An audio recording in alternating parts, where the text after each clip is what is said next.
అలానే మిసేసరావు. తెలంగాణ ముఖ్యమంత్రి రేవంత్ రెడ్డి గారు సెటైర్స్ వేస్తూ ఉంటారు. పైగా కల్వకుంట్ల ఫ్యామిలీలో కేటీఆర్ అలాగే హరీష్ రావు గారు అంటే ఇంకా ఎక్కువ సెటైర్లు వేస్తూ ఉంటాడు. తాజాగా ఆయన వేసినటువంటి సెటైర్ ఏంటంటే రాబోయేటువంటి రోజుల్లో తెలంగాణ ముఖ్యమంత్రి కావాలి అని హరీష్ రావు కేటీఆర్ గారు ఇద్దరు తహతహలాడుతున్నారు. దానికి కారణం ఏంటంటే జైలుకి వెళ్తే చాలు ముఖ్యమంత్రి అయిపోదామని చెప్పి కలలు కంటున్నారు అనేటువంటి విషయాన్ని రేవంత్ రెడ్డి గారు సెటైరిక్ రూపంలో ప్రెస్ మీట్లో చెప్పడం జరిగింది.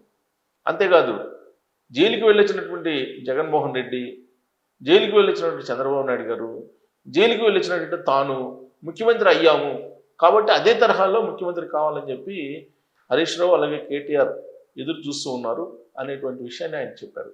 అయితే మరొక సందర్భంలో ఇంకోటి కూడా చెప్పారు. జైలుకి వెళ్ళొచ్చినటువంటి వాళ్ళు ముఖ్యమంత్రి కావాలి అవుతారు అనేటువంటి సెంటిమెంట్ నిజమైతే కేటీఆర్ హరీష్ కన్నా కూడా ముందు జైలుకి వెళ్ళొచ్చింది కవిత.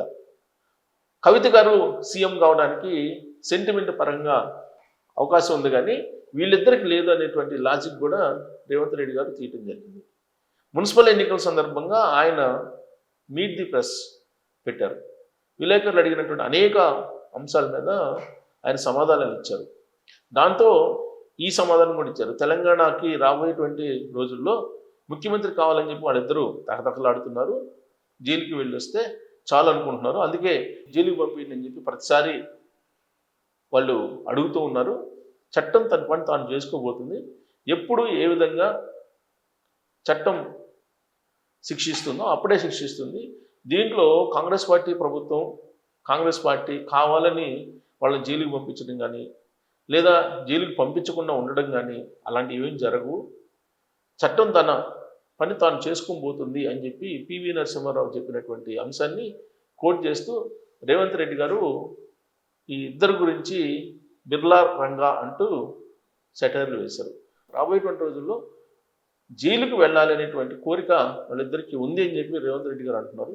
నిజంగా జైలుకి పంపించేటువంటి ఆలోచన ఉన్నటువంటి క్రమంలోనే ఈ విధమైనటువంటి అభిప్రాయాన్ని ఆయన వ్యక్తం చేశారా, లేదంటే సెటైరిక్గా వేశారా, సెంటిమెంట్ పరంగా ఆయన్ని డ్యామేజ్ చేయడానికి వాళ్ళని ఆయన ఇలాంటి కామెంట్లు చేశారా? ఏం చేసినా సరే రేవంత్ రెడ్డి గారు ఒక లాజికల్గా చేసుకుంటారు. కాబట్టి ఇప్పుడు మున్సిపల్ ఎన్నికల సందర్భంగా మున్సిపల్ ఎన్నికల ప్రచారంలో బిజీగా ఉన్నటువంటి బిర్లా రంగాన్ని ఖచ్చితంగా రాబోయే రోజుల్లో జైలు పంపిస్తామని చెప్పి రేవంత్ రెడ్డి గారు అంటున్నారు. మరి అది సాధ్యమేనా అనే దాని మీద మీరు కామెంట్ చేయొచ్చు. Thank you.